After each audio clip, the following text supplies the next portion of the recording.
నా పిల్లలు పిల్లలు పిల్లలు అని నేను అనుకుంటాను. వాళ్ళని విడిచి నేను పోవచ్చు, నన్ను విడిచి వారు పోవచ్చు. గ్యారంటీ కార్డు ఎవడు తెచ్చుకోవాలా? స్తోత్రం.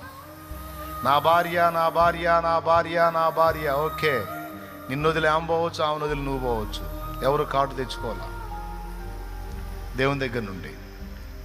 నా భర్త నా భర్త నా భర్త నా భర్త, ఓకే. నువ్వు వెళ్ళిపోవచ్చు, లేదా ఆయన వెళ్ళిపోవచ్చు. నా ఆస్తి నా ఆస్తి నా ఆస్తి, నా ఇల్లు నా ఇల్లు నా ఇల్లు, ఓకే. నువ్వు పోవచ్చు, నీ ఇల్లు ఏడే ఉండొచ్చు, లేదా నువ్వు ఉండగానే అప్పుల పాలై నీ ఇల్లు పోవచ్చు. కొంతమంది ఎంతగా ఫిక్స్ అయిపోతారు, ఎంతగా ఈ అనుబంధ బాంధవ్యాలకు పెనేసుకుంటారంటే, అవి పోయేటట్టుంటే అంతకంటే ముందు నేనే పోతానని ఆత్మహత్యలు చేసుకొని చచ్చిపోతారు.